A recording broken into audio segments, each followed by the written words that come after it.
Bueno, vamos a comenzar. Buenas noches, les saluda el licenciado Aciel Sánchez, espero que estén muy bien. Confírmenme que me escuchen bien ahí con un pulgar hacia arriba nada más, no es necesario abrir su micrófono, con eso es más que suficiente.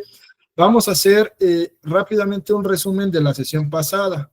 Hubo una sesión anterior a esta, no la semana pasada, sino ya en días anteriores, donde se habló de la audiencia preliminar. Esta audiencia preliminar, la audiencia de juicio, que es lo que vamos a platicar el día de hoy, es con base al nuevo Código Nacional de Procedimientos Civiles y Familiares, para que nos vayamos empapando respecto a este nuevo código. Obviamente, se está implementando apenas en algunas entidades de la República. Ciudad de México es pionero, es decir, ellos ya tienen implementado el código en algunos juicios, como lo es controversia al orden familiar, en materia civil ya también se implementó, en los de arrendamiento, juicio especial, por ejemplo. Entonces se está implementando poco a poco en los diferentes juicios que se van a derivar a raíz de este código, ¿no? Otros estados de la República lo van a hacer en el tiempo que ellos consideren pertinente, y como bien sabemos, 2027 tiene que quedar ya implementado a partir de cierto día, cierto mes. Busquen el dato para que lo tengan ahí en concreto, y por eso vamos o iniciamos la primera sesión con la audiencia preliminar. Vimos en la sesión anterior que la audiencia preliminar se lleva en 5 fases, por así decirlo. La primera fase es la depuración, la segunda fase es la conciliación, la tercera fase es la depuración del debate, la cuarta es la calificación sobre admisión y desechamiento de las pruebas, y como último, bueno, nos van a dar la citación para la audiencia de juicio, ¿no? Rápidamente ahí en su pantalla pueden estar viendo lo que significa cada una, que es la depuración. Bueno, se va a revisar hasta cierto punto, por ejemplo, los hechos controvertidos, no controvertidos, si hay excepciones que hay que revisar. En cuestión de conciliación, se le va a invitar a las partes, si es que el procedimiento o el juicio lo permite, llegar a un convenio, llegar a un acuerdo dentro de este mismo juzgado, o a lo mejor en el centro de justicia alternativa. Si es que las partes deciden no conciliar por X o por Y situación, pasamos a la depuración, en donde se van a revisar los hechos controvertidos y no controvertidos, en donde explicamos la vez pasada que hecho controvertido es donde hay controversia, donde hay un litigio, donde hay una pelea, es decir, donde hay un desacuerdo. Ejemplo de hecho no controvertido. Nos casamos en el año 2015. Ok, la parte contraria va a decir es cierto. Entonces, como ese hecho, aparte que está probando con un acta de matrimonio, por ejemplo, y no está controvertido, es decir, no hay pelea, no hay diferencia ahí, pues este hecho no tiene caso llevarlo al juicio, porque no vamos a discutir sobre algo que ya es cierto, ¿no? Un hecho controvertido podría ser desde el año 2020 que me abandonó, no me ha dado pensión alimenticia, y la parte contraria va a decir desde el año 2020 que no la abandoné, sino que ella me corrió, claro que le he dado pensión alimenticia. Entonces ahí ya chocan las posturas de una parte con la otra, se convierte en una controversia ese hecho como tal, y es un hecho controvertido, ¿no? Una pelea. En esta etapa se van a depurar esas partes. Pasamos a la cuarta etapa, donde el juez va a revisar las pruebas tanto de la parte actora como de la parte demandada. Va a indicar cuáles son las que pasan, por así decirlo, cuáles son las que no pasan, o en su defecto va a indicar si hay que ajustar ciertas pruebas, como por ejemplo, si yo pido un informe del banco de mi contrario, pero no explico para qué, de qué año, ese informe hasta cierto punto, qué información va a tener, pues yo le tengo que perfeccionar al juez este informe. Le voy a indicar, tienes toda la razón, solamente solicité un informe a la banca de valores, bancaria de valores, pero no te dije para qué. Entonces, de viva voz, lo que yo voy a hacer como abogado en ese momento es decirle, por ejemplo, solicito que dicho informe sea girado al banco BBVA con cuenta clave tal, número de tarjeta tal, para que nos expida los estados de cuenta de enero del 2020 a diciembre del 2024, porque quiero acreditar que en esos estados de cuenta yo estuve depositando de manera constante una pensión. Ya le di el motivo, ya le fundamenté, ya le di la temporalidad. El juez va a admitir esa solicitud, esa prueba que es un informe y va a girar el oficio correspondiente, ¿no? Entonces, eso pasa en esta cuarta fase, que se admite, que se desecha, y si hay que ajustar las pruebas, las vamos a ajustar como el ejemplo que acabo de dar, ¿no? Una vez que ya pasa esa cuestión, se cierra la etapa de admisión y desechamiento de pruebas, y si hubo medidas provisionales, las mismas se revisan, se modifican o se quedan tal cual, y nos dan una cita para la audiencia de juicio, que es el tema del día de hoy. Rápidamente, las medidas provisionales, ¿qué puede suceder? Ejemplo, metí mi demanda de pensión alimenticia. En mi acuerdo admisorio me dicen que al niño le tocan 10,000 pesos de pensión. En mi contestación indico que yo gano poco, menos de 10,000, lo pruebo con un recibo de nómina, y el juez, para no vulnerar los derechos de esta persona, va a decir, modifico esa medida provisional de 10,000 pesos de pensión a 3,500 pesos, por ejemplo, porque ya no voy a vulnerar el derecho también de que la parte que tiene la deuda alimenticia con el menor o con el niño, niña o adolescente, pues sea vulnerable, ¿no? Y como último, nos da la fecha para comenzar con el juicio. Esto que estamos revisando muy rápidamente, no se preocupen. Pueden entrar a nuestro canal de YouTube, ahí está la sesión grabada y la van a ver un poquito más a detalle, ¿no? Ahorita es para retomar. El juez ya nos mandó audiencia de juicio y con eso vamos ahora sí a arrancar ya más de lleno la charla del día de hoy. ¿Hasta aquí vamos bien o hay alguna duda de manera muy puntual? Hay que levantar su mano si tienen alguna duda. En caso de que no, avanzamos. Ok, todo bien. Apóyame con la siguiente diapositiva, licenciado Luis, por favor. Ok, ahora sí. La audiencia de juicio consta de 3 partes o 3 fases. Alegatos de apertura, desahogo de pruebas y alegatos de clausura.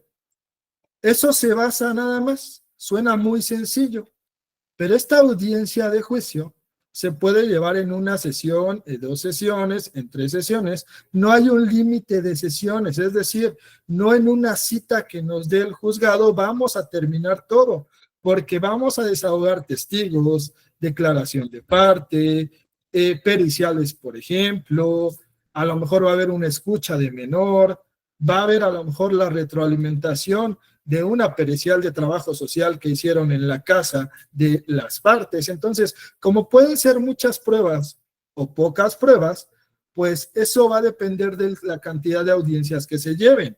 Se supone, o la finalidad de este nuevo código, el que sea de forma oral, es que los juicios que llevaban años en materia familiar, por ejemplo, pues, o en materia civil, pues ahora duren, en teoría, meses. Esa es como la perspectiva o lo proyectado. La realidad, pues ya la vamos a empezar a vivir, ¿no? Ya la estamos viviendo, los que ya estamos iniciando juicios con el nuevo código aquí en la Ciudad de México. Pero bueno, la idea, que es una idea buena, o la finalidad que es muy acertada, es que esto sea ágil para que la justicia sea, como lo conocemos, pronta, ¿no?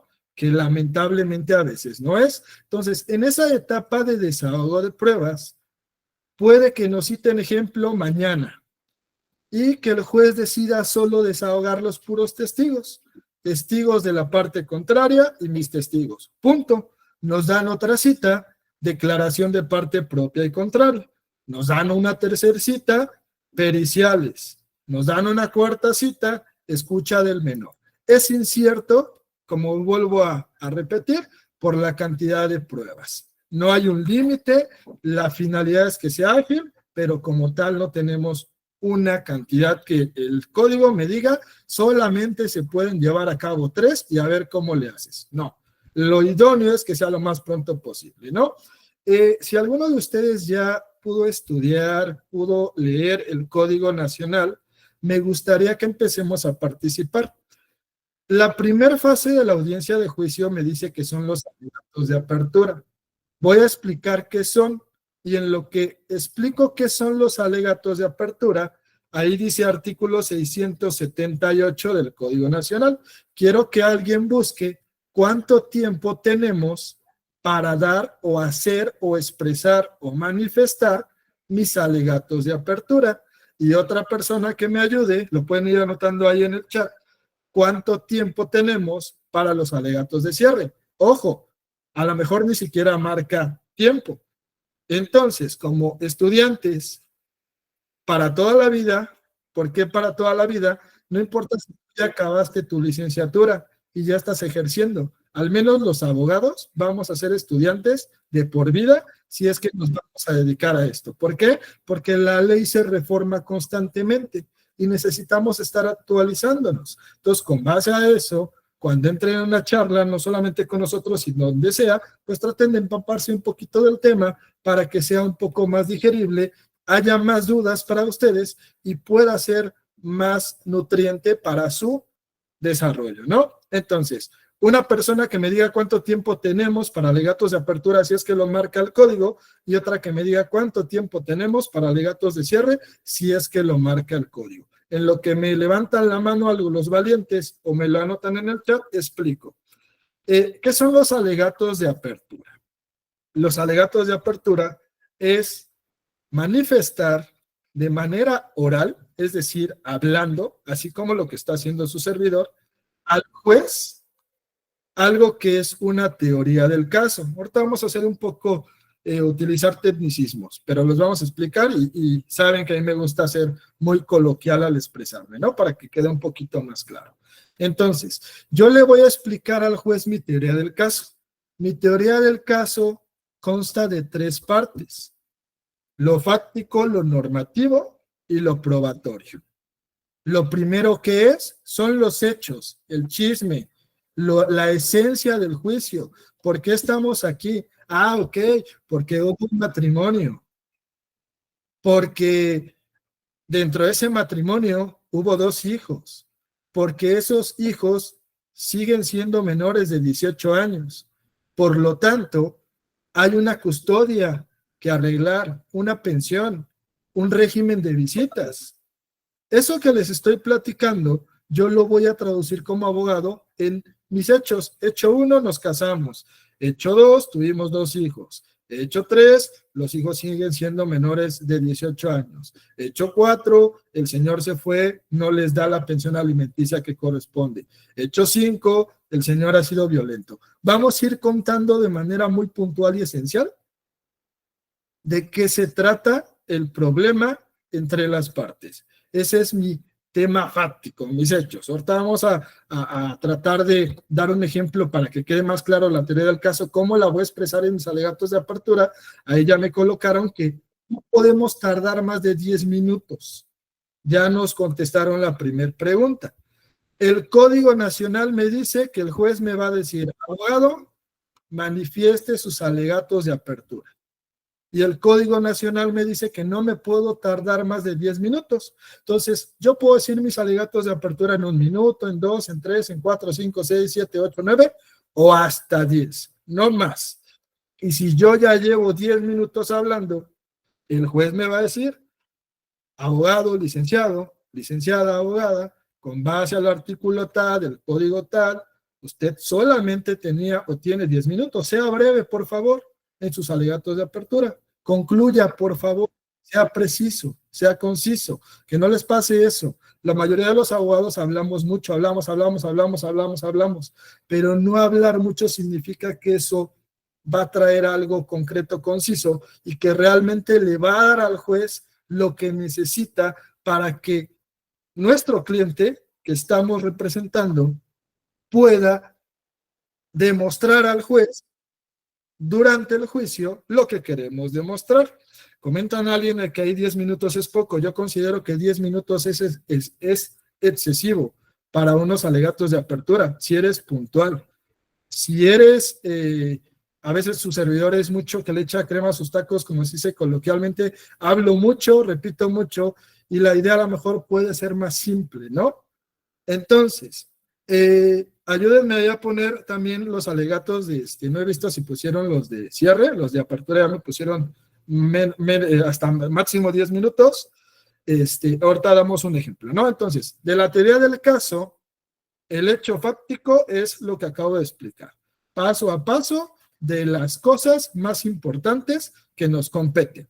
Si, por ejemplo, tuvieron un perrito y no es materia, pues a lo mejor no es necesario redactar, tuvimos un perrito, como él lo descuidó, se murió, lo fuimos a enterrar, a lo mejor sí es importante para tu cliente, pero para el juicio, para lo que versa, que es una custodia, pues realmente sería irrelevante, nos va a conllevar tiempo, el juez ni siquiera va a tomar en consideración ese hecho y solamente vamos a hacer un juicio largo, tedioso, un escrito sumamente largo que no tiene razón de ser en algunos puntos. Segundo punto que les dije, el hecho normativo.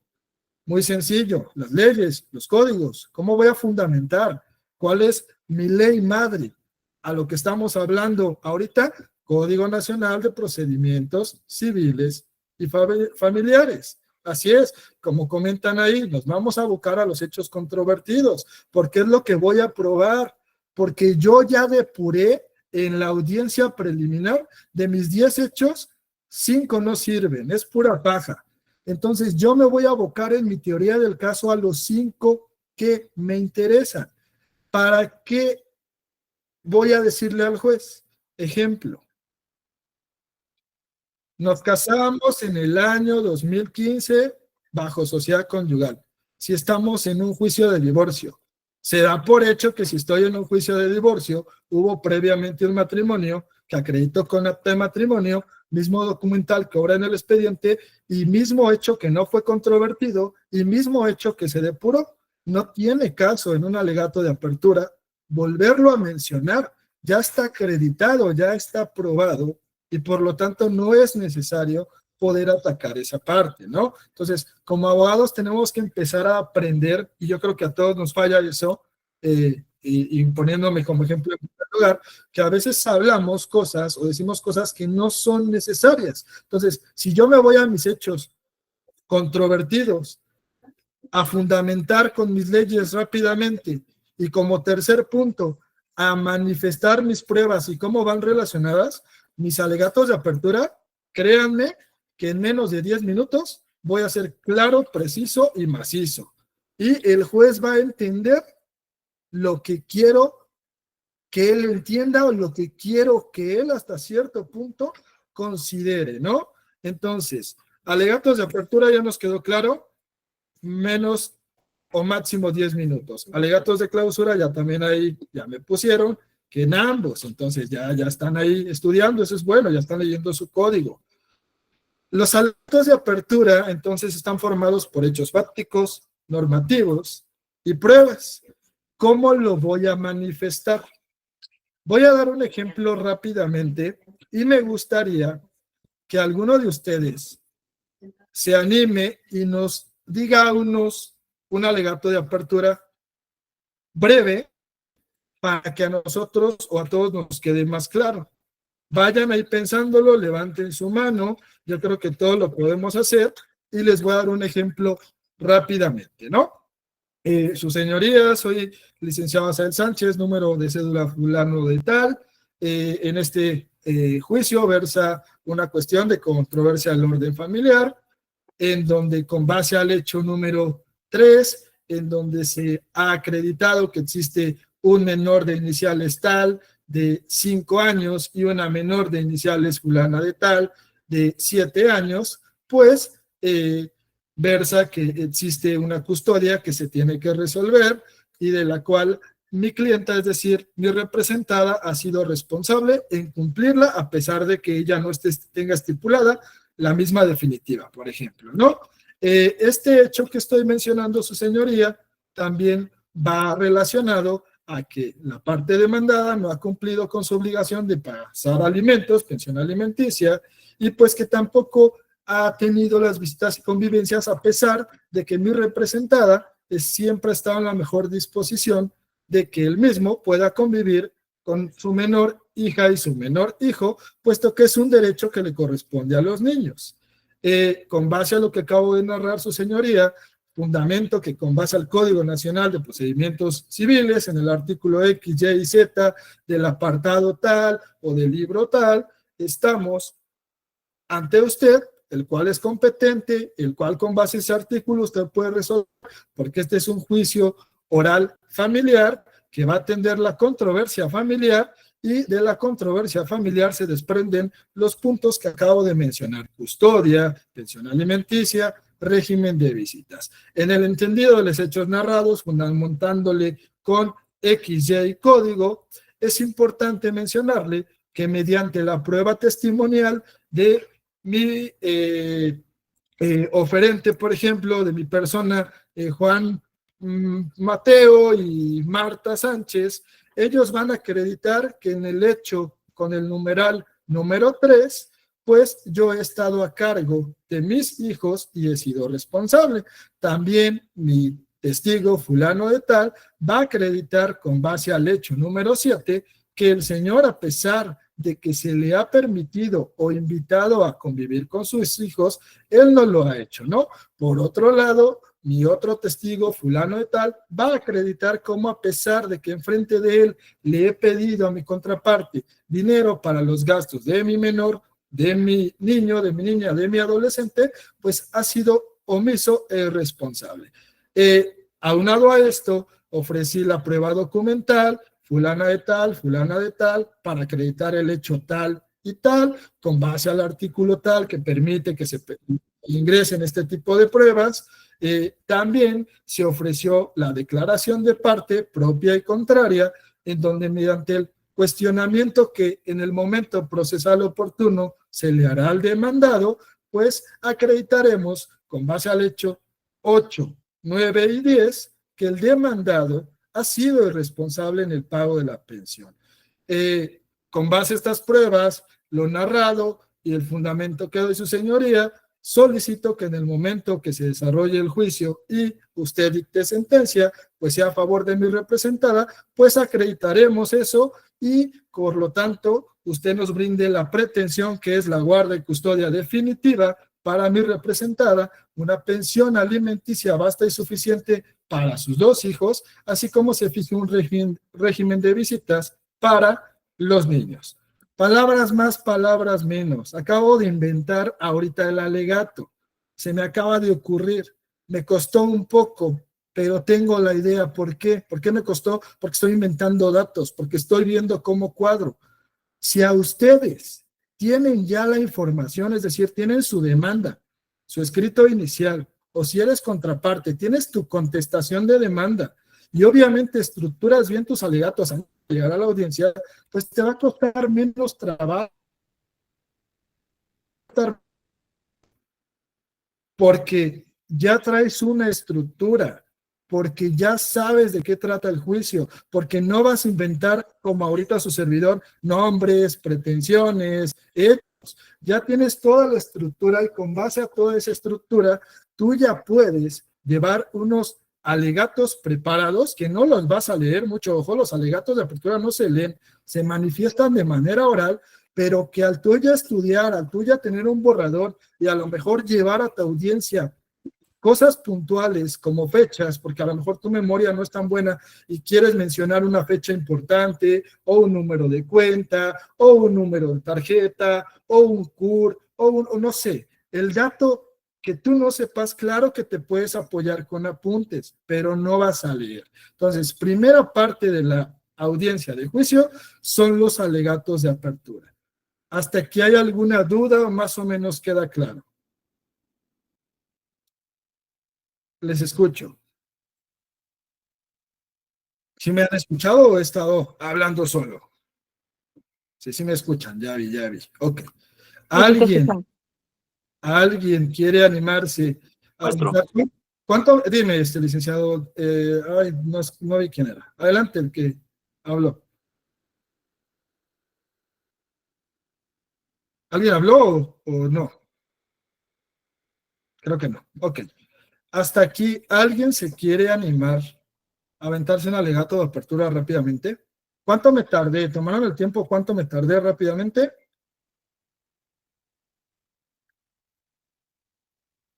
Susana, Juan, Rodrigo, Gregorio, Luis. ¿Nadie se quiere animar? ¿Vamos bien? ¿Nos da temor? ¿Nos da pena? ¿Nos da nervio? Solamente pónganme un like para que les crea. Ok. No hay dudas entonces en el alegato de apertura. 4 minutos y lo inventé.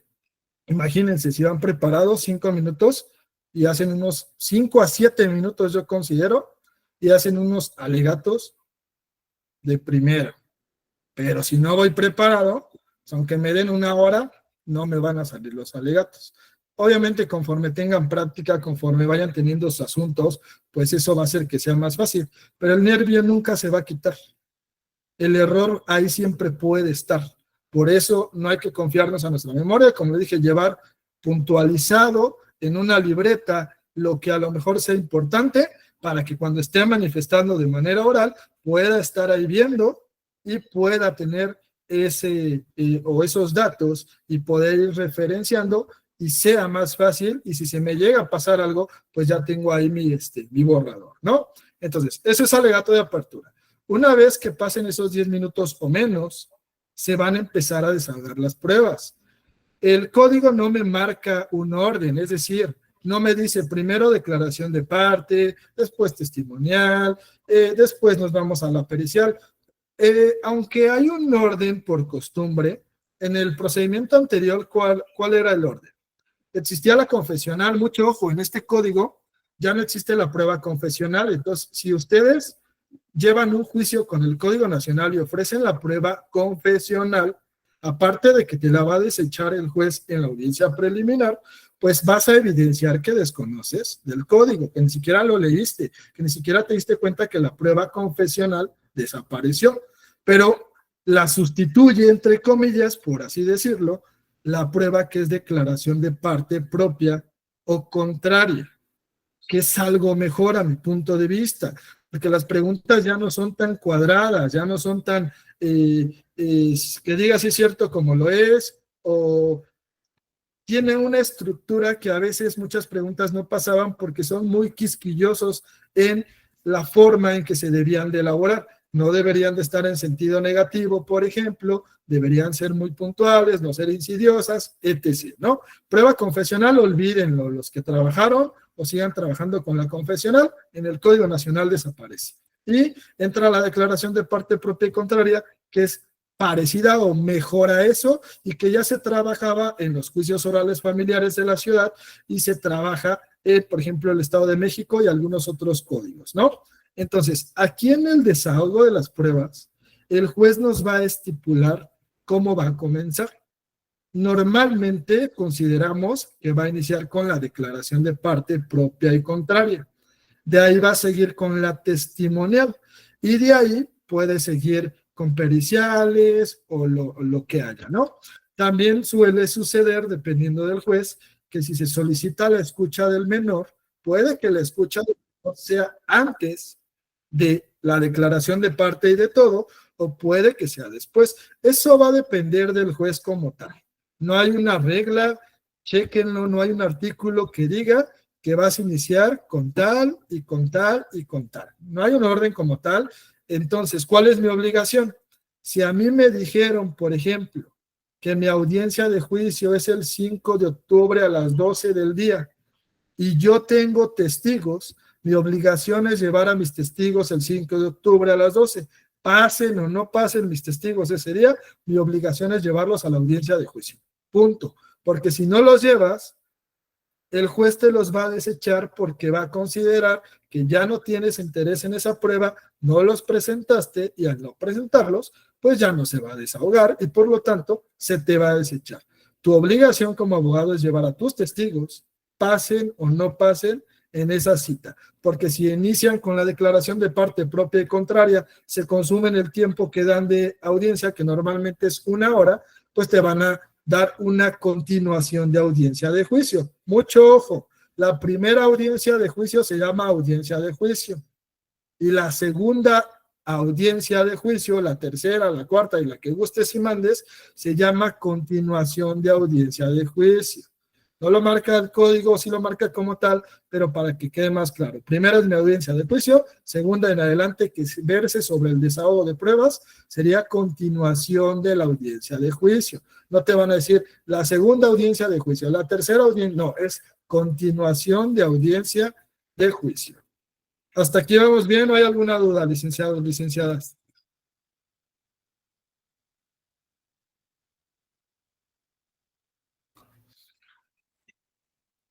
Ahí levantaron su mano. Susana, adelante, Susana.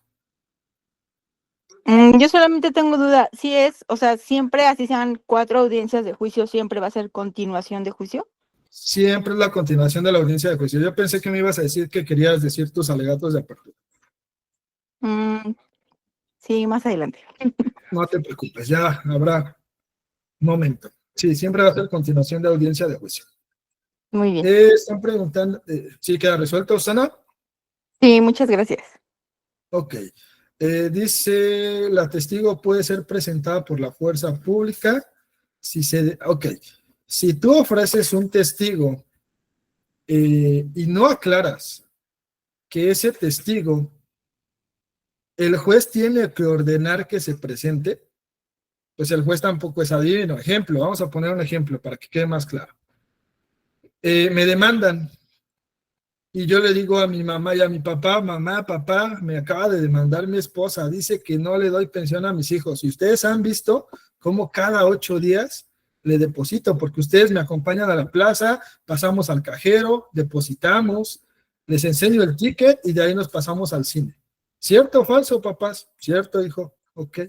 Entonces, esos son 2 personas que a mí me sirven de testigos para acreditar que sí he pagado la pensión.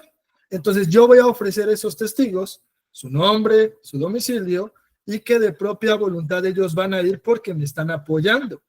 No necesitamos obligarlos. Caso contrario, un tema civil, por ejemplo, hay un contrato, un incumplimiento de contrato, y hay un testigo fundamental que vio, que estuvo, es más, ese testigo también es testigo porque él firmó, pero ¿qué crees?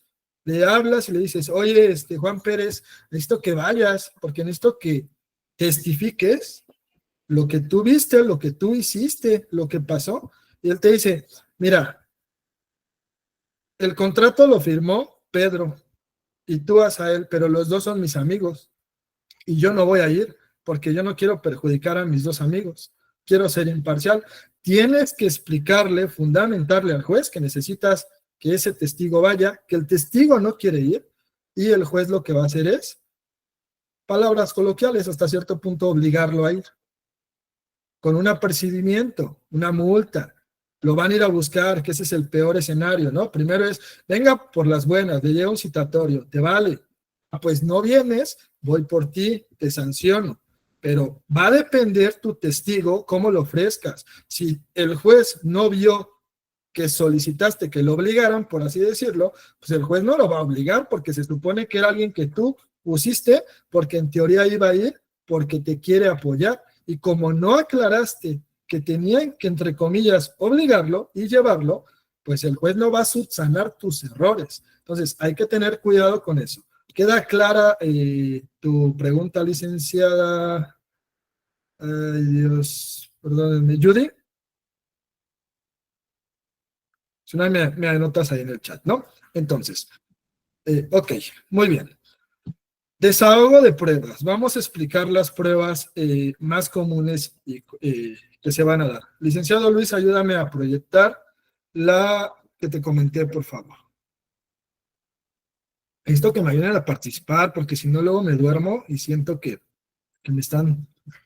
Estoy hablando solo. Entonces ahí apóyenme a participar. Levanten su mano, aunque tengan nervios. ¿Sí me escuchas, licenciado Luis? ¿Sí me escuchan? Sí, te escuchamos. Apóyame a cambiar. Ok, gracias. Sí, Apóyame, se licenciado. escucha. Ok. Declaración de parte propia y contraria. ¿Quién me puede explicar? Necesito un voluntario, por favor, o voluntaria. ¿Qué entienden por declaración de parte? Olvídense de la palabra propia y la palabra contraria. ¿Qué entienden de esta prueba de declaración de parte? ¿A qué creen que se refiere? ¿Cómo se va a llevar? ¿Para qué sirve? ¿Quién se anima? Son preguntas que se le hacen, en este caso, al actor o al demandado, las partes que participan en el procedimiento, en las cuales se le hacen preguntas relacionadas a la litis, con las que se pretende acreditar cierto hecho de la demanda o de la contestación, a través de las cuales la persona referirá de manera propia pues valga la redundancia, pues su declaración en relación a la perspectiva que tiene dando respuesta a las preguntas sobre los hechos controvertidos.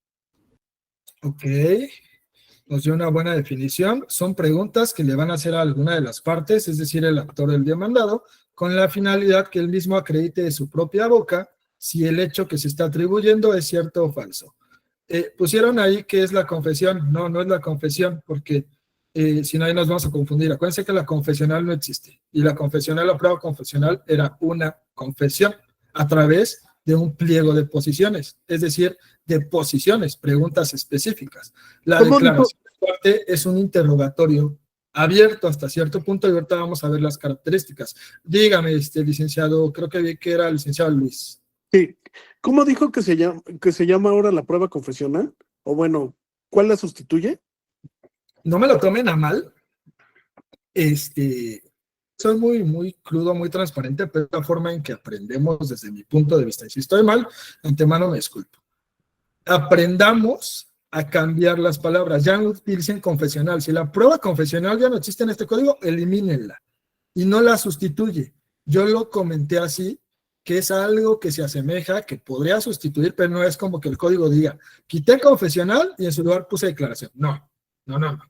Es una prueba que ya se utilizaba en el procedimiento oral, porque ya se utilizaba antes Código Nacional, y que es mucho mejor para tener el resultado que buscamos. ¿Cómo se llama ahora sí en concreto? Nada más aclaré eso, para que empecemos a tener más claro y evitemos confusiones, porque imagínate, en la audiencia le dices al juez, es que ya no es la confesional, juez, es la que la sustituyó la declaración, porque el licenciado Sael una vez me dijo, no, pues lo más seguro es que te regañen, ¿me explico? Entonces hay que ser a veces muy cuadrados en cómo manejamos nuestro léxico para evitar temas. Y se llama declaración de parte propia y o contraria, es decir, pueden ser de dos formas que ahorita explicamos. Dígame, licenciada Anabel. Entonces, esa declaración es cuando pasa el juez a las partes y él le pregunta sobre los hechos. No, vamos a explicar. Sí y no. La declaración de parte la va a desahogar el actor o el demandado. ¿Qué significa eso? Que el actor o el demandado es el que va a contestar. Ahora, ¿quién hace las preguntas? El abogado. ¿Cuál abogado? Hay dos, el actor o el demandado. Pueden ser los dos. Vamos a explicar. Yo, Asael, licenciado, ofrezco la declaración de parte propia de mi cliente y la declaración de parte contraria del demandado. ¿Qué significa eso? Que yo, Asael, le voy a hacer preguntas a mi propio cliente para que mi propio cliente, de su viva voz, manifieste al juez, a través de las preguntas que yo le voy a hacer, la información que quiero que salga respecto a los hechos controvertidos. Declaración de parte propia. Yo, abogado de Juan, le pregunto a Juan, a mi cliente, cosas para acreditar o desacreditar los hechos que están controvertidos. Esa es la declaración de parte propia. Declaración de parte contraria. Yo, Asael, mismo licenciado, ya le pregunté a mi cliente. Ahora le voy a hacer preguntas al demandado para que el demandado, a través de mi cuestionamiento, acredite o desacredite los hechos controvertidos que me interesan. Aquí esto nos va a ayudar mucho. ¿Por qué? Porque la confesional solamente se aplicaba al contrario. Yo, abogado de actor, le preguntaba al demandado. Abogado de demandado le preguntaba al actor. Ahora no. En la declaración de parte, yo le puedo preguntar tanto a mi cliente, es decir, al actor, si es que soy del actor, como al demandado. ¿Hasta aquí vamos bien? ¿O hay alguna pregunta? Si pueden externarlas, de viva voz sería mejor porque tengo que regresar a los mensajes, ahorita los reviso, pero para no perder el hilo, ¿va? ¿Cómo van a ser las preguntas? ¿Qué es lo que alcancé a ver? Pueden ser abiertas o cerradas. Por ejemplo, no hay como tal una estructura de decir, por ejemplo, que diga como lo es, si es cierto que usted el 5 de mayo abandonó el hogar. No es necesario esa estructura que diga si es cierto como lo es. Señor Juan, ¿usted abandonó el domicilio el 5 de mayo? Si se dan cuenta, la pregunta es más amigable, es más coloquial y es más fácil que esta persona que conteste, pues entienda y me conteste. ¿Me explico? O por ejemplo, ¿es cierto que hubo un choque el día tal? Sí, sí es cierto. Ok. En ese choque, ¿sabe qué vehículos intervinieron? Ah, sí, fue una motocicleta y fue un auto. No le tienes que dar la respuesta, porque si yo le dijera, ¿es cierto que chocó un auto y una moto? Pues ya le estoy diciendo la respuesta que yo quiero, nada más que me confirme. Es decir, tú sabes qué vehículos chocaron, tú sabes cuáles eran los vehículos, tú sabes qué marca eran, tú sabes qué color era. Yo le voy haciendo preguntas que él, cuando me conteste, me vaya dando la información, a diferencia que si le digo, el vehículo en el cual mataron a fulano de tal era rojo, pues ya le estoy diciendo el color, ya le estoy dando la respuesta y él solo me va a decir que sí, la pregunta no va a pasar. Tiene que ser una pregunta. Aquí van, ahí en su pantalla, no sé si se alcance a ver, hazlo un poquito más grande, licenciado Luis, y proyecta la parte de arriba. Les voy a leer cómo deben de ser las preguntas y nos va a quedar un poquito más claro. Y esto aplica para la declaración de parte propia y contraria. Apóyame ahí, licenciado Luis. A ver. Tienen que ser de manera oral, libre y directa. Es decir, lo tengo que expresar hablando, libre, no hay una estructura, y puntual. O sea, no tengo que estar divagando sobre hechos propios o no propios. Es decir, tanto le puedo preguntar solo sobre lo que él puso en su demanda como en la contestación. El lenguaje debe ser sencillo, claro y preciso. Ya no tenemos que estar hablando con tecnicismos, porque al que le vamos a preguntar no es un abogado, normalmente no es un abogado, es una persona que se puede dedicar desde un oficio sencillo hasta una profesión muy que lleva mucha palabra técnica. Entonces, nuestro lenguaje debe ser sencillo, claro y preciso, ¿no? No tengo que meter ciertas palabrerías que a veces los abogados usamos para confundir a la persona y que se equivoque, porque es la finalidad. Voy a estructurar mi pregunta de tal forma que no la entienda y se equivoque cuando me conteste. Aquí no, la idea es que la pregunta sea un lenguaje sencillo, claro y preciso, para que la respuesta pueda ser de igual forma y esa información que le llegue al juez de verdad le sirva para poder retroalimentar y que él en su momento, esta prueba adicional a todo lo demás, pueda servir al momento de la resolución.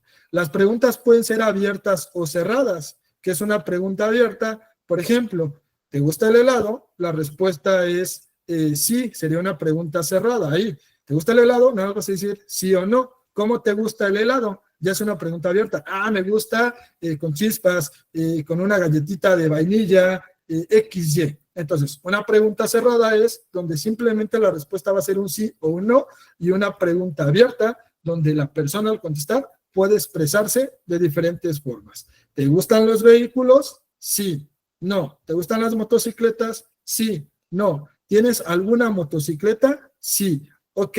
¿Qué marca es la motocicleta? Tal. Ya no das un sí o un no. Ya contestas, es una Kawasaki 1600, color roja y trae, no sé, una estampita de tal cosa. No es tan difícil, creo que ubicamos las preguntas abiertas o cerradas. Tampoco se deben referir lo que estaba diciendo hace rato en cuestiones de derecho. Tú sabías que el régimen de visitas y convivencias puede traer un apercibimiento de 30 UMAS, o sea, empiezo a meter palabras que no son comunes y coloquiales como apercibimiento, como UMAS, como usucapión, como prescripción, palabras que al final yo sé que no la va a conocer y que me puede contestar mal. ¿Hasta aquí vamos bien? ¿Hay alguna duda? Dime, licenciada Kim. Buenas noches. Disculpa, en relación a lo que habíamos platicado hace rato de que el nuevo código refiere, pues obviamente que los abogados no deben leer durante las audiencias. Al desahogo de esta prueba de declaración de parte, ¿usted considera que es posible llevar guía o algún guión para poder realizar o formular las preguntas, toda vez que se refiere que deben realizarse de manera oral, libre y directa, en relación a que deberían, pues, formularse durante la audiencia? Sería parecido a lo de la alegato de apertura. Tú tienes tu borrador con lo más esencial, no lo vas a leer, no vas a leer tu interrogatorio, tus preguntas de declaración de parte, pero vas a tener una base. Siempre es recomendable, porque imagínate, en algún momento le vas a preguntar, ¿es cierto que el vehículo de placas, sucedió esto? No te vas a aprender las placas, no te vas a aprender el RFC, no te vas a aprender la cuenta bancaria, que son muchos números. Entonces, es válido, pero no es válido leer. Es válido que te apoyes. Vean la audiencia si pueden. En el Estado de México, ellos van muy avanzados. El juicio oral ya es algo desde hace muchos años. Este juicio en Código Nacional de Procedimientos Civiles y Familiares es muy parecido a la audiencia inicial, la audiencia preliminar, y la audiencia de juicio con la audiencia de juicio del Estado de México. Si pueden conseguir audiencias de Estado de México o de juicio oral familiar de la Ciudad de México, les va a ayudar mucho como guía en cómo se van a desarrollar. Dime, licenciada Leslie. Lo que pasa es que, por ejemplo, yo he desahogado este tipo de audiencias justamente en el Estado de México y nunca hubo ningún inconveniente en llevar, digamos que nuestro acordeón para ir formulando las preguntas. Entonces, en el entendido de que el nuevo código establece esta parte de no leer, por eso hacía esa pregunta. El Estado de México también lo estipula, y nadie lo respeta, como bien lo acabas de decir. Pero esa ya es cuestión tuya como abogado. Mira, si tú vas y lees, porque el juez es barco y te lo deja, desde mi criterio, el daño es para ti, porque no desarrollas esa forma de la oralidad. Y si se te olvida tu borrador porque se te hizo tarde, vas a tronar porque estabas, o sea, no estoy diciendo que por ti en específico, sino con base a lo que me dices, porque ya perdiste la esencia que es leer, o hasta cierto punto leer y enderezar y ir tratando de simular que estoy manifestándome de manera oral, porque es una simulación, estás leyendo realmente. Entonces yo recomiendo, no porque lo marque el código, sino porque es algo, la oralidad es algo que es difícil, dar clase, una charla de este tipo es difícil, hablar, que te entiendan, pero si no lo vamos desarrollando, imagínate en un juicio con un juez donde estás debatiendo quién se queda a la custodia de un niño de 1 año y medio que sufre violencia por parte de uno de los padres y que si te equivocas se puede ir con el padre equivocado por una negligencia de no trabajar en la oralidad. Son consecuencias. No sé si con eso quedó más o menos contestada la pregunta, licenciada. Sí, está bien, muchas gracias. Obviamente también en el entendido de que como abogados pues tenemos que conocer nuestro expediente, ¿no? O nuestro asunto, no solamente presentarnos a la audiencia a ver qué pasa, ¿no? Pero sí, muchas gracias. Así es, así es. Ayúdame a subir a los círculos de abajo, por favor, licenciado Luis. Ok. Las preguntas no deben de ser repetitivas. No deben de ser insidiosas. También deben referirse a hechos complejos, o se puede, o sobre hechos percibidos o conocidos por la declarante. Es decir, aquí no hay una limitante. Tú puedes preguntar sobre cualquier hecho que salió controvertido de tu contestación de demanda o de tu escrito inicial. No tienes algún impedimento, porque a veces hay información que nos sirve del escrito inicial y yo soy el demandado, o viceversa, ¿no? Entonces, espero que con estos puntos que está, bueno, y que son los que marca el código, no los marco yo, obviamente, vamos a tener más claro cómo hacer una declaración de parte. Para poder hacer un ejercicio más real, pues necesitaríamos tener un escrito inicial, una contestación, los hechos controvertidos, no controvertidos, y simular para poder entenderlo un poquito más claro. Pero espero que con lo que estamos platicando y las preguntas que están surgiendo, pues pueda o esté un poquito más claro, ¿no? ¿Hasta aquí alguna duda con la declaración de parte propia y o contraria?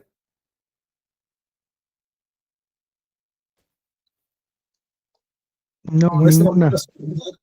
alguien que no lee, ok, es muy cierto, licenciado Javier.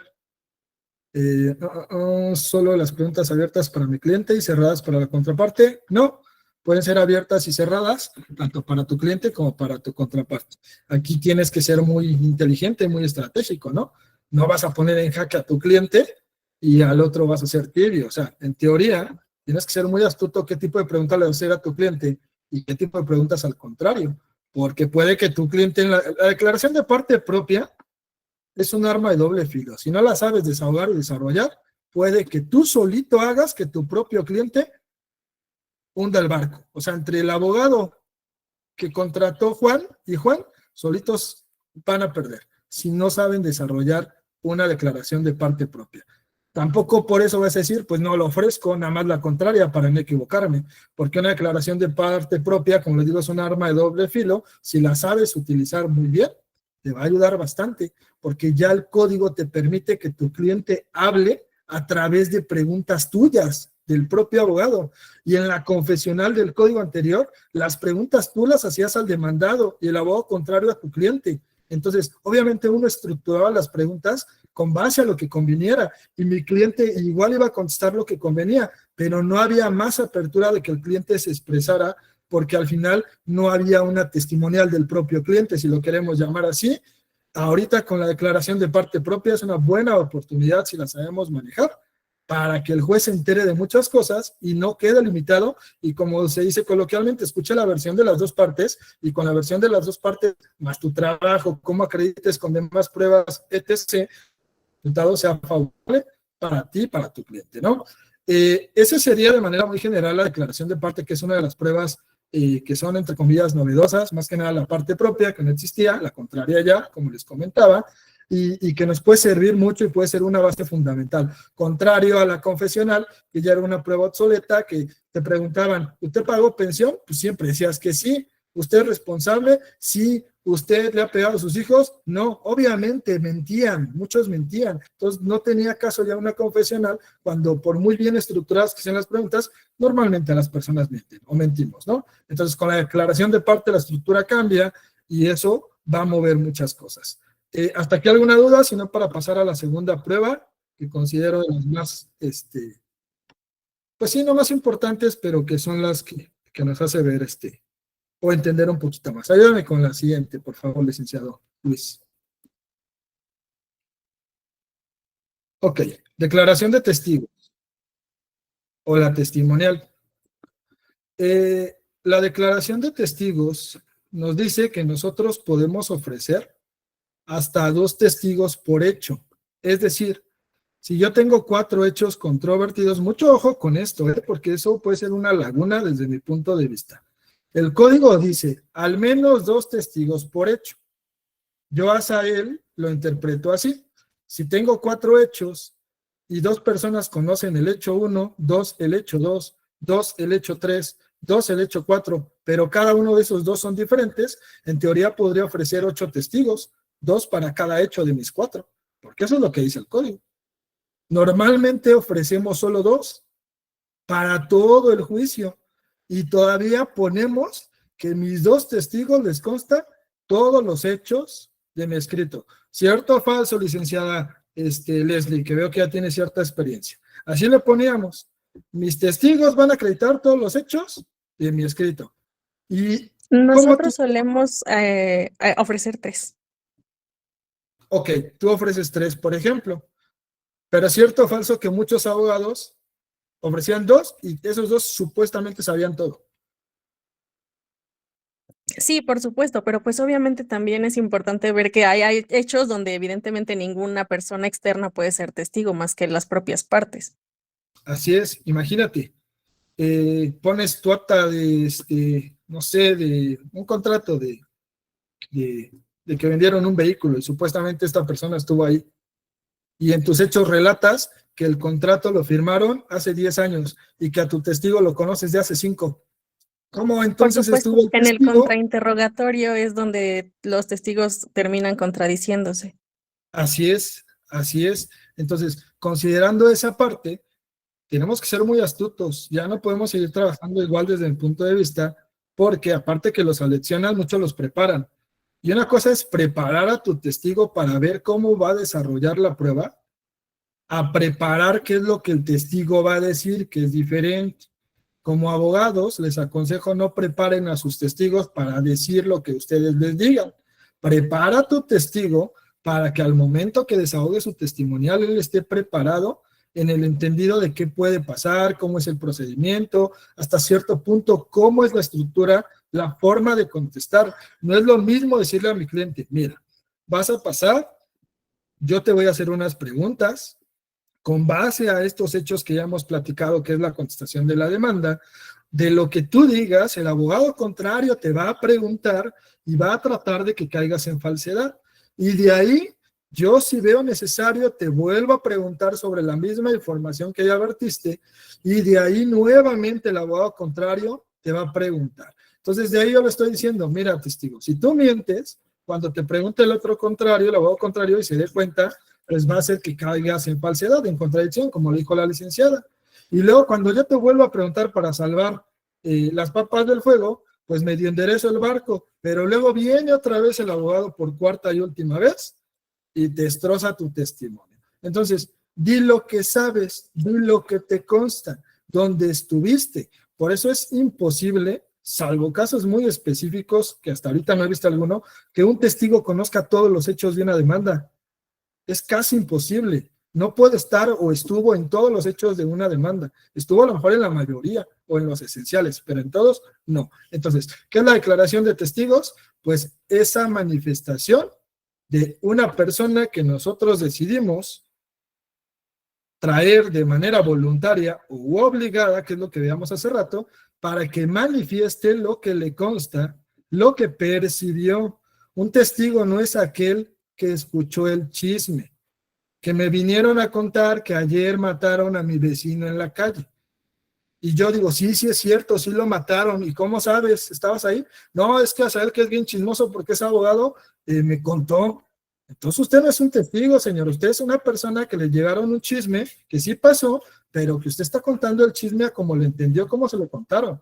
Un testigo es una persona que percibió, que estuvo presente, que vio, que escuchó, que lo percibió con sus sentidos. Eso es un testigo y él mismo va a manifestar parte de lo que vio, parte de lo que presenció, parte de lo que escuchó. Entonces tengan mucho cuidado con sus testigos, porque aunque nos aperciben y nos dicen, saben que declarar falsamente conlleva una y todos protestamos conducirnos con verdad, y ya los testigos van bien preparados y empiezan a mentir. Sean muy cuidadosos como abogados de verdad, pero bueno, ya cada uno de usted dirá, ¿no? Testigo de oídas, la figura no aplica, Lic. Chécate el Código Nacional y no en su momento ni siquiera le dan valor, desde mi criterio propio. ¿Por qué?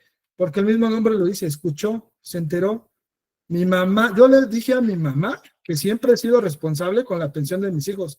Pues mi mamá va a contar lo que su hijo le dijo, y como soy su hijo y me quiere, pues me va a creer, pero de que eso sea cierto a que yo se lo esté inventando es otra cosa, ¿no? Entonces, realmente un testigo idóneo no es que sea un vecino, un amigo, un familiar. Un testigo idóneo es el que estuvo presente, el que presenció, el que lo percibió.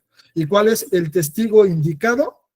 Pues normalmente la familia, porque por lo regular cuando hay violencia familiar, este tipo de cuestiones, normalmente la familia está involucrada, se entera, está presente en algunas situaciones, no el vecino que está en su casa. Entonces, antes teníamos el concepto que la familia no era un buen testigo, porque como era mi familia, pues iba a decir lo que fuera necesario para ayudarme. Ahora ha cambiado el criterio, la misma corte lo ha manifestado, y es el testigo idóneo, porque es el que lo presenció, ¿no? Siempre y cuando lo haya presenciado. Si lo estamos inventando, ya es otro tema, ¿no? Entonces, dentro de la declaración de testigos, va a haber 4 etapas para un mismo testigo, que fue el ejemplo que les dije hace rato. Licenciado Juan Ochoa es el testigo, y al licenciado Juan Ochoa, que es testigo, lo vamos a interrogar. Primero, yo que lo ofrecí, le voy a empezar a hacer ciertas preguntas. Una vez que él conteste, el abogado contrario tiene derecho al contrainterrogatorio. Ese contrainterrogatorio lo que va a hacer es que el abogado contrario le va a preguntar de lo que ya manifestó mi testigo con la finalidad, como comentó la licenciada anteriormente, de hacerlo caer en contradicción, en falsedad, para que el juez vea que el testigo es inventado, es coaccionado, es aleccionado, es preparado, lo que gustes y mandes, y no le dé valor probatorio.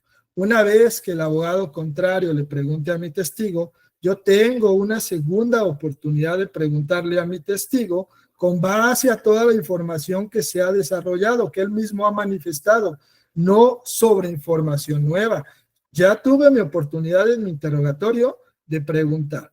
El contrario, contrainterrogar. Luego viene el reinterrogatorio, que es lo que manifestaba. Voy a tratar de subsanar lo que a lo mejor el abogado contrario astutamente ya evidenció ante el juez de que mi testigo no está diciendo la verdad, por ejemplo, ¿no?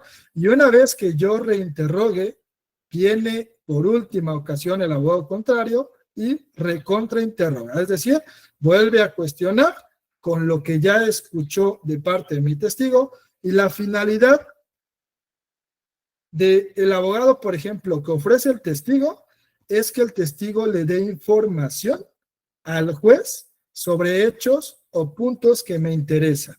Y la finalidad del contrario prácticamente es destruir el testimonio que acaba de decir mi testigo. O hasta a veces, si nos ponemos muy astutos, que el testigo de mi contrario dé información que beneficia a mi cliente. Entonces, eso es muy, también muy interesante, igual que la declaración de parte. Si no sabemos desarrollar este tipo de interrogatorio contra el reinte y el recontra, pues puede que el testigo idóneo que yo llevé termine beneficiando a mi contrario, porque a lo mejor no estoy preparado, no tengo bien la estructura, no conozco la forma de estas 4 fases de la declaración del testigo, y lo mismo que en la declaración de parte va a ser un arma de doble filo, que en lugar de beneficiar a mi representado, va a representar al contrario, ¿no? Entonces, si ustedes honestamente van iniciando, no tienen tanta pericia, pónganse a ver audiencias, si en algunos lugares les permite entrar a audiencias en vivo, entren, que el abogado que tiene más experiencia que ustedes cubra esas audiencias. ¿Cómo yo manejo en el despacho, por ejemplo, con mi equipo de trabajo, ¿no? En mi equipo de trabajo tengo pasantes, tengo abogados, obviamente licenciados ya titulados, pero sin experiencia o nula experiencia o poca experiencia, y abogados que tienen muchísima experiencia. Audiencia preliminar, que es de las audiencias más sencillas, o audiencia inicial, pongo a mis abogados novatos, por así decirlo, con todo respeto y amor para ellos, ¿no? Para que se vayan desarrollando, para que se vayan quitando el miedo, para que se vayan quitando el nervio. Obviamente lo preparamos y toda esa cuestión, pero es una audiencia inicial. Aunque hay cierto riesgo, pues no es lo mismo que un desahogo de un testimonial. Ya una audiencia de juicio que ya lleva más complejidad, pues ya aventamos al abogado que ya tiene de una experiencia media para arriba. Hagan lo mismo, si ustedes trabajan solos, a veces compartan el pastel con alguien de más experiencia para que no la vayan a regar, y van a adquirir experiencia, van a generar ingresos y les va a ir bien y el resultado va a ser bueno. Si no, lamentablemente se quieren aventar así nada más, pues va a ser complicado. La ventaja que tenemos todos, independientemente que hoy me dieron mi cédula o me la dieron hace 10 años, es que el código es nuevo. Y al ser código nuevo, todos vamos a aprender y nos va a costar. Unos tenemos un poquito más de experiencia que otros y se nos facilita más a lo mejor hablar, pero eso no me da una garantía que me vaya a equivocar porque es algo nuevo. Y los mismos autoridades, los mismos funcionarios públicos es algo nuevo, luego no saben ni qué hacer. Con los exhortos que ya son digitales acá en la Ciudad de México, no saben qué hacer en algunas cosas. No saben cómo manejarlo porque el código, porque el protocolo tiene lagunas y apenas están en ensayo y error y viendo cómo subsanar todos esos detalles, ¿no? Entonces, declaración de testigos, va a haber estas 4 fases, preguntas a mis testigos como, por ejemplo, señor Juan, ¿me podría decir por qué conoce al demandado Pedro? Ah, sí, porque es mi amigo. ¿Cuánto tiempo tiene de conocerlo? 15 años. ¿Usted sabe, usted conoce a la señora Marta? Sí. ¿Por qué conoce a la señora Marta? Ah, porque era esposa de mi amigo Juan. ¿Cuánto tiempo tiene de conocerla? Los 5 años que llevan casados. Desde que se casaron fui a su boda, éramos amigos, convivíamos. Ah, ok, muy bien. ¿Usted sabía qué relación tienen las partes? Sí, eran esposos. ¿Usted sabe si las partes tienen hijos? Sí, tienen 2 hijos, uno me acuerdo que se llama Pedro y el otro Martita, no recuerdo sus apellidos, pero sé que se llaman Pedro y Martita, la nena tiene 2 años y el niñito tiene 8 años. Ah, muy bien. ¿Y usted sabe si el señor Pedro ha sido responsable con sus menores, con sus pequeños? Ya la palabra menor ya hay que quitarla. Sí ha sido responsable. ¿Cómo lo sabe? Ah, porque yo he visto, le he acompañado al súper cómo va a comprarle juguetes, despensa, vamos, se la dejamos, le toca la puerta, ve cómo se le entrega y de ahí nos vamos a jugar fútbol porque jugamos fútbol llanero. Entonces, vamos llevando desde algo muy simple, algo más complejo a mi testigo, va vertiendo la información y con eso voy desahogando información de los hechos controvertidos que me interesa que el juez sepa, que quiero que sepa que sí los conoce, desde cuánto tiempo, conoce a los pequeños, le consta que ha sido responsable, va a venir el contra. Ok, señor Juan, usted acaba de decir que le consta que ha sido responsable. Sí, sí he sido. ¿Cómo le consta? ¿Usted ha estado ahí presente? Sí, como le repito, yo he estado ahí cada 8 días porque jugamos cada 8 días. Es más, el equipo se llama América Cruz Azul, para no meternos en líos de equipos. Entonces, yo lo acompaño cada 8 días y veo cómo le lleva. Ah, ok. ¿Y usted cómo le consta que esas cosas son para los niños? Pues porque vamos a la puerta. Es más, yo saludo a mi comadre, porque es mi comadre, aunque sé que están divorciados, yo no tengo líos con ella. Veo cómo le revisa las cosas que le da y veo cómo la señora le dice, otra vez tus cereales de marca económica, y le empieza a gritar. Entonces, en el contra, tú tienes que ver qué información vas a sacar, cómo vas a desvirtuar. Otro ejemplo, el señor dice, sí me consta, y en el contra le dice el abogado, ¿cómo le consta? Ah, porque Juan me dice. Entonces, solamente porque Juan le dice, ¿usted ha ido, lo ha acompañado? No, nunca lo ha acompañado, solamente yo creo en mi amigo tiene palabra. Entonces, solamente se basa en que su amigo le ha contado la versión de los hechos. Sí, ya destruiste el testimonio, ¿me explicó? Con preguntas muy concretas. En el reinterrogatorio lo que vas a hacer es tratar de enderezar lo que te destruyó el contrario, y en el recontra, pues volver a destruir o terminar de rematar al testigo. ¿Hay alguna duda con los testigos, con la declaración de testigos, licenciados? ¿Vamos bien? ¿No lo vamos bien, licenciado Gregorio? Ahí me puso que no, ¿eh? Ok, con eso cerramos, sé que me puso que no hay dudas. Cerramos la prueba de declaración de testigos. ¿Cuál otra traemos, licenciado Luis?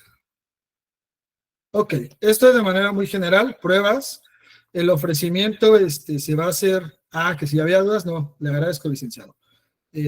Ofrecimiento va a ser a través de la demanda, a través de la contestación, a través de la reconvención, a través de la contestación de la reconvención, o si nos dan alguna vista, ¿no? En el desahogo de la vista es muy importante, ahí es donde a muchos, a veces se nos va el avión, por así decirlo, y nos falta la pericia. Les voy a poner un ejemplo en donde es un asunto real que traemos, obviamente vamos a omitir datos personales, pero para que nos sirva de ejemplo, ¿cómo podemos aprovechar eso que dice desahogo de vista? Llega un cliente y me dice, Lick, necesito tus servicios. Dicen que eres súper bueno porque das clases. Y yo, pues es algo, dice, no, pero no soy yo, es mi equipo de trabajo. Pero bueno, eso no importa. ¿Qué necesitas? Es que me demandó mi esposa por la custodia, por la pensión. ¿Ok? Tienes abogado, me imagino, porque ya el juicio está iniciado. Sí, tenía un abogado, pero ¿qué crees? Se le fue el término, no contestó. O sea, no hay una contestación, se le fue el término. Ok, pues sí, ya empezamos muy mal, está crítica tu situación. No tengo pruebas, por lo tanto, porque no hubo contestación. Está bien, a ver qué vamos a hacer. Nos autorizamos, metemos un escrito, solicitamos que nos brinden cierta información, no como pruebas, y el juez nos acuerda, nos dice que sí. Por ejemplo, me he enterado que mi hija ha estado enferma y que la mamá ha sido irresponsable. Entonces, yo estoy acusando a la parte contraria de algo. El juez agarra y dice, para el principio de contradicción, en donde todos tengamos el derecho de debatir y de desvirtuar lo que me están atacando, parte contraria, tienes 3 días para contestar respecto a lo que te acaban de indicar, ¿no? La parte contraria contesta. Y nos dice, no es cierto, yo he sido responsable, llevo a mi niña al doctor, a mi niño al doctor siempre. Es más, el señor ha sido irresponsable, no me ha dado pensión. Desde hace 10 años, la niña tiene 11, no me ha dado pensión. Es más, me ha golpeado. Es más, y nos empieza a atacar. El juez nos da otra vista para que defendamos, o la señora mete un escrito y nos empieza a atacar, ¿no? Nos dan vista, el punto es, me dicen 3 días para contestar. Ahí, en mi contestación de vista, puedo meter pruebas.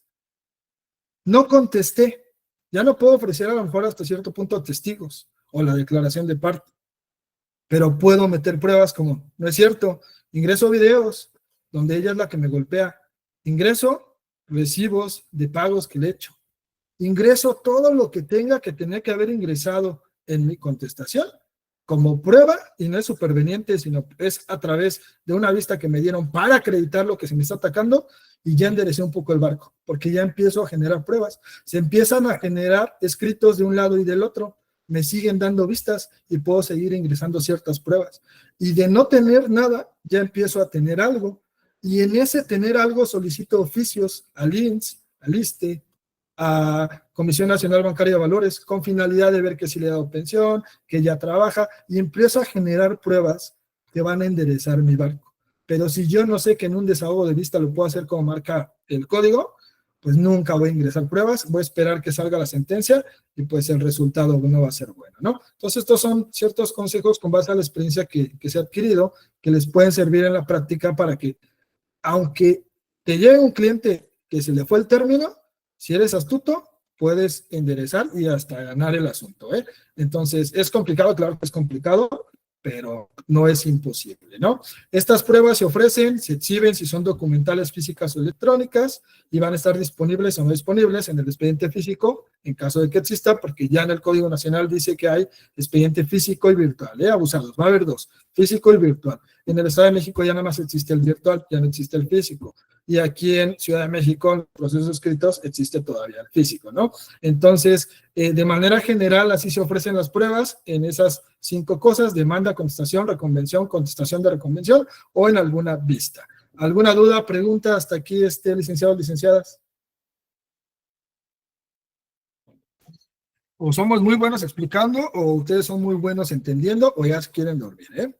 Pero bueno, apóyame con la siguiente, por favor, licenciado Luis.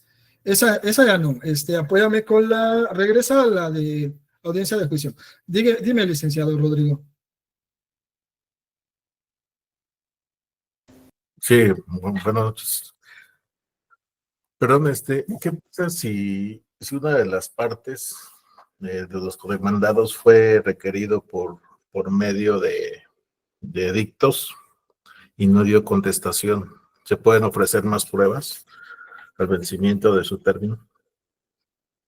Ahí ahí el problema sería muy grave, porque si te fuiste por edictos, la verdad es de las cosas que nadie revisa edictos, y el juicio se va a ir solo. Te vas a ir en rebeldía.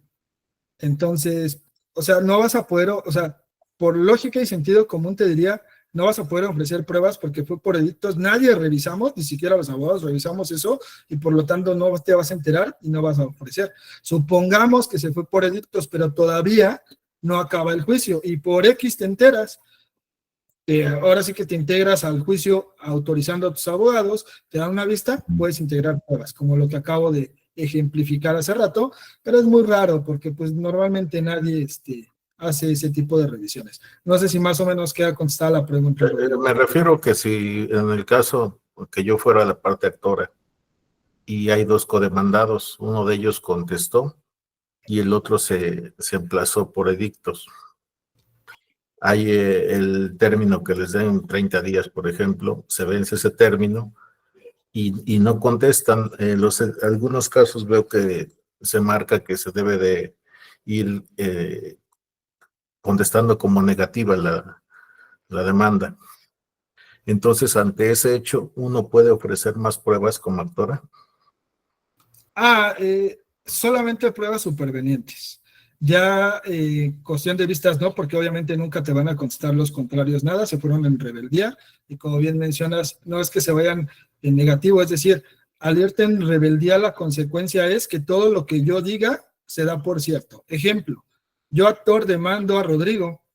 Rodrigo se va en rebeldía por edictos o porque le llegó la demanda y no contestó, porque son las dos formas, ¿no? Y entonces, yo como actor, en esa parte lo que voy a hacer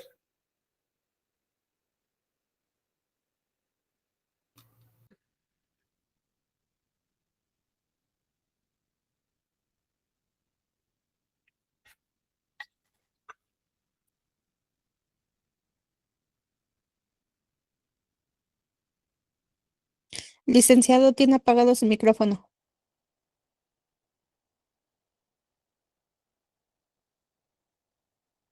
Perdónenme, se me fue un poquito el internet, creo que me perdieron, ¿no? Entonces, yo lo que voy a hacer como actor no poder ofrecer pruebas con base en una vista, pero sí puedo ofrecer pruebas supervenientes, cosas que se originaron después de que ingresé mi demanda. Vamos a suponer que Rodrigo, una vez que le llegó la demanda, no contestó, se fue en rebeldía, y en lugar de contestar y buscar abogados, me fue a buscar y me puso una golpiza. Voy a levantar una denuncia. Esa denuncia es una prueba nueva que se generó y ofrezco esa prueba como superveniente porque es algo que se generó después de mi escrito inicial de la contestación y fue a raíz de que se enteró. Entonces solamente tú como actor podrías ofrecer pruebas supervenientes. No sé si ahí ya queda más claro, Rodrigo. Sí. Sí, gracias. Ok, muy bien. Con eso concluiríamos la parte general del tema de desahogo de pruebas. Le di un barrido muy general. Tenemos unas sesiones que se dieron hace algunos meses del Código Nacional de Procedimientos Civiles y Familiares. Las estamos revisando porque son como 10 horas, un poquito más, y ya que las tengamos listas, las vamos a subir en nuestro canal de YouTube. Ya le estaremos compartiendo el link o búsquenos como RS Abogados y Contadores y ahí van a encontrar yo creo que como en unas 3-4 semanas vamos a empezar a subir la del Código Nacional para que entiendan más a detalle todo el barrido que hicimos. Pero de manera general es lo que les quería explicar ahorita del desahogo de las pruebas. Cerramos la charla del día de hoy con alegatos de cierre que prácticamente es algo parecido en la estructura y la forma de manifestar al alegato de apertura, pero la finalidad es expresarle al juez por qué tiene que resolver a favor de mi cliente a través de que mi teoría del caso fue cierta, es decir, por ejemplo, su señoría, dado cuenta que con la prueba testimonial, los testigos de su declaración son idóneos, acreditaron el hecho 3 y 4, con la inspección ocular de tal documento, con base a los informes de tal institución, se acreditó la solvencia de mi contrario. Empiezo a recapitular, no como tal lo que pasó en el juicio, porque no es un resumen del juicio, sino voy a puntualizar a través de qué pruebas, con qué fundamento y sobre qué hechos controvertidos favorecieron a mi cliente y por lo tanto, señoría, usted tiene que resolver a favor de mi cliente. Ese es un alegato de cierre. ¿Por qué gano yo? Y un alegato de apertura es, ¿cómo voy a demostrar que tengo que ganar yo? ¿Cómo le voy a hacer a través de qué en el juicio? Y al final, ¿cómo le hice en el desahogo del juicio para que yo tuviera un resultado positivo hacia lo que versa? Ese es un alegato de cierre, la estructura es parecida. Y bueno, la idea es que ustedes vayan practicando, búsquense escritos iniciales, contestaciones, traten de estructurar algo, practiquen en el espejo, a lo mejor con algún amigo, familiar, si tienen alguna forma de entrar a cursos, hacer algunas prácticas en su momento estaremos convocando, eso les va a servir mucho para que al momento que se presenten a desahogar, desarrollar una audiencia real, pues sea más, entre comillas, más fácil. Nunca es fácil una audiencia, la verdad de las cosas, pero va a ser más fácil pues si vas preparado a que si es la primera y no tienes ni idea de qué es un alegato de apertura, no tienes ni idea de qué es una teoría del caso. Y si el juez te dice, licenciado, tiene 10 minutos para desarrollar su teoría del caso, sus alegatos de apertura, y no tienes ni idea de los términos, pues va a ser muy complicado, ¿no? Entonces, con eso cerraríamos, bueno, ya de los alegatos de cierre, el juez manda sentencia, la explicación debe ser sencilla, breve y clara, se difiere hasta 15 días, la sentencia, lo que marca el código, debe ser formato de lectura fácil para niñas, niños y adolescentes, así como grupos vulnerables, ¿no? Se debe informar la importancia y ventaja de presentarse a la audiencia de cumplimiento, consecuencia de ejecución forzosa en caso de que aplique, ¿no? Y ya después de la sentencia, si no te favoreció, pues viene la apelación, que tienes 9 días. Ya estos detalles, como les digo, en los charlas que se van a subir ya grabadas, ahí ya viene más específico esa parte. Con eso cerraríamos la charla de hoy. Ya nada más doy unos minutitos por si alguno tiene algún comentario, alguna duda, pregunta, es bienvenida. Si no, de mi parte sería todo por este momento, ¿no? ¿Alguna duda, alguna pregunta?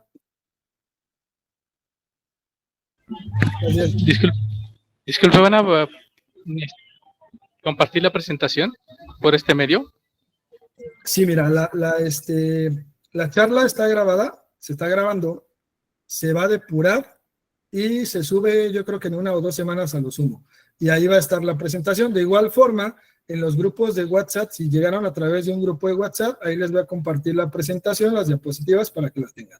Si no llegaron a través de un grupo de WhatsApp, ahí está apareciendo el número telefónico que termina en 0160, regálenme un WhatsApp, los agregamos al grupo de estudio que tenemos y ahí ya van a ver la presentación. ¿Alguna otra pregunta? Muchas gracias. De nada, Edmundo. Perdonen que los tuteé, ¿eh? Discúlpenme si no les parece. Todos somos licenciados, estudiantes, pero es un poco más amigable hablarles por su nombre, ¿no? ¿Alguien más que tenga alguna duda, pregunta? Licenciada Verónica.